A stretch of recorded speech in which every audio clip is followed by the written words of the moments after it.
A few years ago, there was a talk at one of the atheist conferences by a man. His talk was called "Don't Be a Dick," and he produced what he thought was an absolute slam dunk argument. He said, "How many of you in the audience, if somebody called you an idiot, would change your mind?"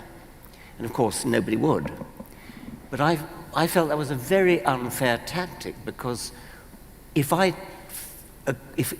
tell somebody he's an idiot, and I don't do quite those words, but if the effect of what I'm saying is that he is an idiot, I admit I'm not going to change his mind.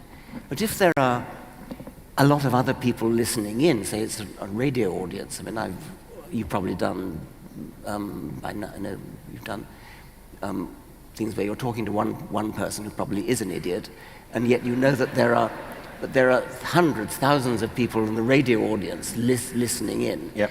You haven't changed the mind of the idiot, but you've probably changed the minds of all the other people who are listening at the same time. And so this is...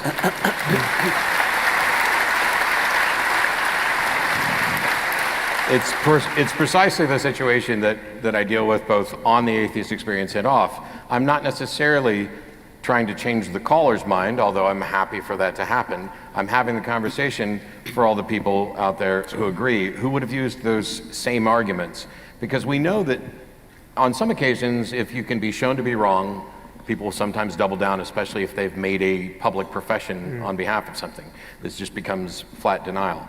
But we also know that through, I don't want to go down the mirror neuron route, because you'll probably correct me, but at least with respect to empathy, if you see someone presenting your arguments and they are humiliating themselves, not just, I'm not necessarily humiliating, they're humiliating themselves, this affects that individual who's watching in a way almost as if it had happened to them, and that yet they have the safety of not having been in public humiliated.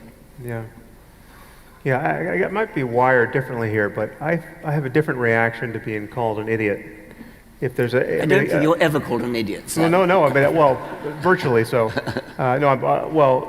If I guess the source is relevant, but if the source is someone who you find credible on other topics, and that source tells you you're wrong on topic X, that becomes very interesting to me.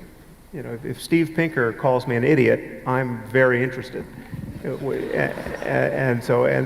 the offense really has nothing to do with it at that point. So it's more of a sourcing issue, because the people who tend to call you an idiot are usually disconfirm their authority. When I was an undergraduate, I read The Phenomenon of Man by Pierre Teilhard de Chardin, and I was completely taken in by it. I thought it was wonderful. And then I read Peter Medawar review of this book. Recommend. It's the finest negative book review ever written. Read it. And I finished this review and I said, "I'm an idiot." I was completely fooled by that moment of awakening. I've talked before.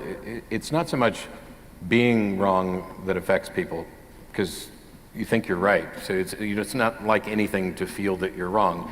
It's the discovery that you're wrong that is sort of the testament of your character. Because for me, finding out that I was wrong is joyous, not that I was wrong, but that I don't have to continue being wrong.